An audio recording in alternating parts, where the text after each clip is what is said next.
Welcome to practical homeopathy. आज के learning session में क्रॉनिक केस टेकिंग या फिर क्रॉनिक केस का मैनेजमेंट हम लोग जानेंगे। तो चैनल को सब्सक्राइब करिए। ये लर्निंग सेशन सीरीज़ जो है वो अपने दोस्तों के साथ ज़रूर शेयर करिए। और आपको याद तो होगा ही, मैं हमेशा बोलती हूँ कि बेल आइकॉन को क्लिक करिए ताकि आपको नोटिफिकेशन मिलता रहे। तो देखिए, क्रॉनिक केस मतलब क्या। क्रॉनिक केस मतलब होम्योपैथ का ब्रेड एंड बटर।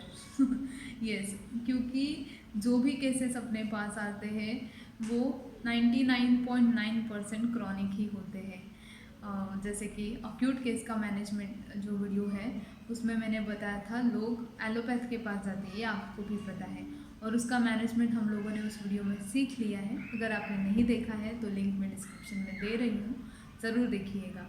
और आज क्योंकि हमें पता है हम लोग के लिए क्रॉनिक केसेस ठीक करना बहुत ज़रूरी है, क्योंकि homeopath is equal to the one who solves chronic cases, ऐसा अपना आइडेंटिटी होता है। तो what is a chronic case? Chronic case is something which is long standing, मतलब ऐसी कोई भी बीमारी जो लंबे अरसे से चल रही है। और उसमें क्या होता है ना, patient gets very use to the symptoms. उसको ये याद भी नहीं होता है। बहुत बार जब आप केस लेते हो तो आपको ऐसे पेशेंट्स मिलेंगे जो बोलेंगे कि सही से याद नहीं है, पर बहुत पुराना है, शायद 4-5 साल हो गए। ये जो शायद है ना, ये बहुत पेशेंट्स बोलते हैं। क्यों? क्योंकि उनको याद ही नहीं होता है कि भाई शुरुआत कब हुई। इतना क्रॉनिसिटी है, इतना लॉन्ग स्टैंडिंग नेचर है इस डिसीज़ का कि पेशेंट भूल जाता है कि असल में शुरू कब हुआ सिम्टम। और वो सिम्टम से इतना यूज टू हो जाते हैं कि वो सिम्टम उनके बॉडी का, उनका ही एक इंटीग्रल पार्ट है, ऐसा उन्हें लगने लगता है। तो it gets quite tough for a doctor to understand the exact origin and the cause of the origin. मतलब अगर आप पूछते हैं कि कुछ टेंशन रहा या फिर कुछ कॉज थी जिसके वजह से ये शुरू हुआ। मतलब बहुत बार ऐसे मैंने देखा है, फोर्थ ईयर के या फिर इंटर्न्स जो स्टूडेंट होते हैं वो ऐसा पूछते हैं कि किसके वजह से आपको ये बीमारी शुरू हुई, आपको क्या लगा। तो ये सारे जो सवाल है वैसे नहीं पूछने होते हैं। हम क्या सवाल करेंगे क्रॉनिक केसेस को, कैसे जानेंगे? तो ये देखिए, जो भी केस है वो आपके सामने है, ठीक है। तो पहले तो जैसे मैंने आपको बताया है कि आपको ऑब्ज़र्व करना है। तो ऑब्ज़र्व करना है कि पेशेंट कैसे आया है, क्या बात कर रहा है, कैसे बात कर रहा है। अभी ये तो अपना फंडामेंटल है, ये हम लोग कर ही रहे हैं। फिर भी ये जानने की कोशिश ज़रूर करिए कि कब से शुरुआत हुई और ऐसा कुछ मेजर इंसिडेंट हुआ था क्या। This will be the sophisticated question to ask to a chronic case कि आपको क्या लगता है, कुछ ऐसा मेजर इंसिडेंट हुआ था क्या, या फिर ऐसा कुछ मेजर स्ट्रेस था क्या कि जिसके बाद आपको ये बीमारी शुरू हुई। अगर आप ऐसा सवाल पूछते हो तो शायद पेशेंट आपको आंसर अच्छे से कर पाएगा। पर अगर वो इसका भी आंसर नहीं दे रहा है तो कोई बात नहीं, मैं आपको एक बहुत ही बढ़िया क्वेश्चन आज बताने वाली हूँ जो आपको बहुत अच्छे से गाइड करेगा सिमिलिमम चूज़ करने में, ठीक है। तो देखिए, पेशेंट का ऑब्जर्वेशन हम लोगों ने अच्छे से कर लिया। अभी पहले जो भी पेशेंट बोलता है सुन लीजिए, उसको बीच बीच में इंटरफेयर मत करिए कि अगर वो कुछ बोल रहा है और आप टोक रहे हो तो ऐसा नहीं करना है। ऑर्गेनॉन में भी हमने पढ़ा है कि उससे क्या होता है, जो अभी एग्जैक्ट सेंटेंस मुझे याद नहीं है पर फिर भी थॉट, ट्रेन ऑफ थॉट कुछ ब्रेक हो जाता है, ऐसा मैंने रट्टा मारा था ऑर्गेनॉन का। तो ऐसा सारा जो गड़बड़ी वाला काम है वो हम लोगों को नहीं करना है। पेशेंट आया, बैठा, बात कर रहा है, करने दो। तब ध्यान रखो, सुनो क्या बात कर रहा है, क्या बता रहा है। उसके बाद अगर केस क्लियर नहीं हो रहा है तो उन्हें पूछो कि अभी आप दवाई लेने के लिए क्यों आए हो, मतलब अभी आपको क्यों लग रहा है कि होम्योपैथी में इसका ट्रीटमेंट करवाना चाहिए। ये पूछने के बाद उनका जो जवाब आएगा वो बहुत इम्पॉर्टेंट है कि देखो ये क्रॉनिक डिसीज़ है, करेक्ट। तो इसमें बहुत सारे पेशेंट्स हैं, बहुत सारी दवाइयाँ, बहुत सारे ट्रीटमेंट ऑलरेडी ले चुकी होंगी, या फिर बहुत सारे ऐसे भी पेशेंट्स होते हैं जिन्होंने अब तक कुछ नहीं लिया है, ऐसा ही अपना होम रेमेडीज़ पे चल रहा था। तो ये जानना ज़रूरी हो जाता है कि अभी वो क्यों आए हैं होम्योपैथ के पास।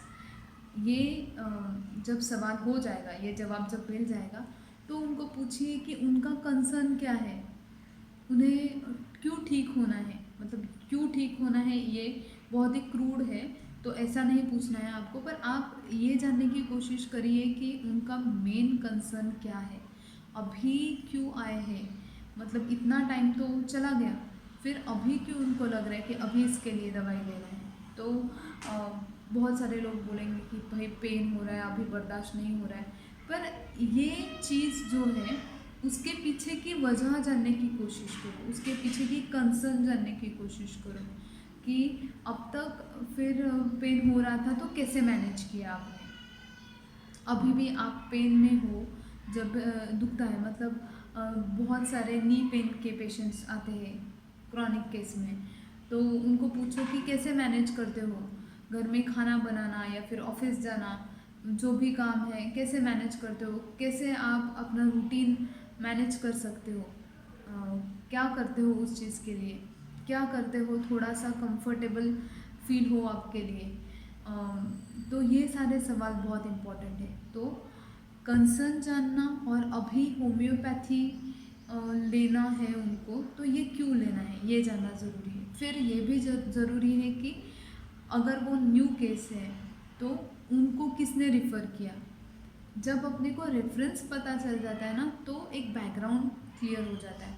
अगर वो खुद से आए हैं, एक ट्राई करने के लिए आए हैं, तो अलग हो जाता है। पर अगर किसी अपने अच्छे पेशेंट ने जो ठीक हुआ है, माउथ पब्लिसिटी से अगर वो इंसान नया केस आ रहा है, तो उसके अंदर एक ट्रस्ट फैक्टर रहेगा, वो बहुत ही हेल्पफुल है। उस इंसान को हम अच्छे से ठीक कर सकते हैं, क्योंकि ऑलरेडी ट्रस्ट है। मतलब ऐसा नहीं है कि ट्रस्ट भी बिल्ड करना है, ये भी करना है, वो भी करना है, ऐसा नहीं है। तो ट्रस्ट ऑलरेडी है, तो बहुत ही बढ़िया है। तो ये ज़रूर पूछिए कि रेफरेंस क्या है, कैसे आया है, ये पूछना है कि कंसर्न क्या है, ये पूछना है कि मैनेज कैसे करते हैं अपना रूटीन, अपना डेली लाइफ, और ये पूछना है कि कौन सी चीज़ें हैं जो उनके लिए बहुत ही ज़्यादा ज़रूरी है। मतलब जैसे मैंने बोला, क्रॉनिक केस, क्रॉनिक इशू उनके लाइफ का एक पार्ट हो जाता है। तो जब एक स्पेसिफिक कुछ, जैसे अक्यूट में स्पेसिफिक है, पेन है तो पेन दिख रहा है, उसका रिएक्शन सामने है, इसमें कुछ सामने नहीं दिख रहा है आपको, तो जो दिख रहा है वो तो आपने नोट डाउन कर लिया, वो तो ऑब्जर्व कर लिया, पर जो नहीं दिख रहा है, तो एक इंडिविजुअल को पूछो कि उसके लाइफ में बहुत इम्पोर्टेंट क्या है। तो ये सारे 4-5 जो सवाल है, उसमें जो भी आपको मिलेगा बस उसको मिला लो और आपका रेमेडी तैयार। तो ये एक रेसिपी है, हाँ, ये मास्टर रेसिपी है कि सिमिलिमम मतलब क्या। सिमिलिमम मतलब जो आप देखते हो, जो कंसर्न है, जो रेफरेंस है, किसके रेफरेंस से आया है और क्यों, रेफरेंस की वजह, और क्या उसके लाइफ में बहुत ज़रूरी है। ये जब आप मिला लेते हो तो सिमिलिमम बन जाता है। तो इतना आसान है, और विद प्रैक्टिस आपको ज़रूर आएगा। मुझे बहुत खुशी होगी जब आप अच्छे से केस ले सकोगे, और जब आप मुझे मैसेज करके मुझे अभी कमेंट्स करके वगैरह बोलोगे कि अच्छे से केस सॉल्व हो रहा है, बहुत बढ़िया लग रहा है, बहुत सारे पेशेंट्स बोल रहे हैं कि थैंक यू डॉक्टर, आपकी वजह से मैं ठीक हो गया। तो ये जो खुशी आपको मिलेगी ना, वो खुशी आप मेरे साथ ज़रूर शेयर करिए, मुझे भी बहुत अच्छा लगेगा। तो ये लर्निंग सेशन ऐसे ही चलते रहेगा। एवरी ट्यूसडे में नया नया वीडियो आपके साथ शेयर करूँगी। तो लर्निंग सेशन की सीरीज़ को ज़रूर फॉलो करिए, सीखते रहिए, ऑब्जर्व करते रहिए, नई नई केसेस लेते रहिए, नए नए लोगों से बात करते रहिए, और देखिए कि कैसा एक इंसान दूसरे इंसान से अलग है। देखिए जब कि कोई रास्ते से चल रहा है तो कैसे चल रहा है, अगर किसी को पेन है चलने में, तो देखिए, हर कोई सपोर्ट मतलब काठी जो रहती है वो लेके नहीं चलता है ना। तो ये भी कितना अलग है कि किसी को लगा कि भाई मैं सपोर्ट ले लूँ, किसी को लगा कि मैं किसी का हाथ थाम के चलूँ, और कोई थोड़ा ऐसे मतलब लंगड़ते हुए चल रहा है, पर अपने आप को कैसे मैनेज कर रहा है वो उस पेन के साथ।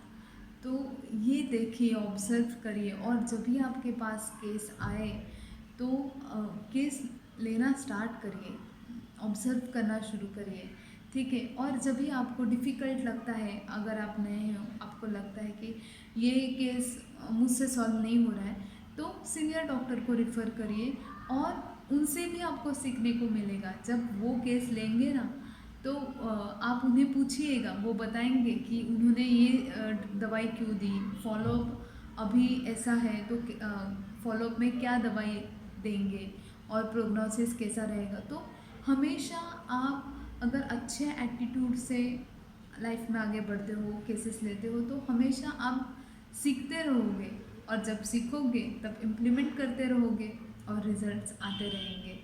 तो ऑब्जर्वेशन करते रहिए। आप जब भी केसेस सॉल्व करते हैं, आपको बहुत अच्छा फॉलोअप मिलता है, तो मुझसे ज़रूर शेयर करिए। इंस्टाग्राम पे मुझे फॉलो करिए, क्योंकि वहाँ पे मैं अपडेट करते रहती हूँ, मैं कौन सा सेशन डालने वाली हूँ इसके बारे में। थैंक यू सो मच, मिलते हैं नेक्स्ट ट्यूसडे।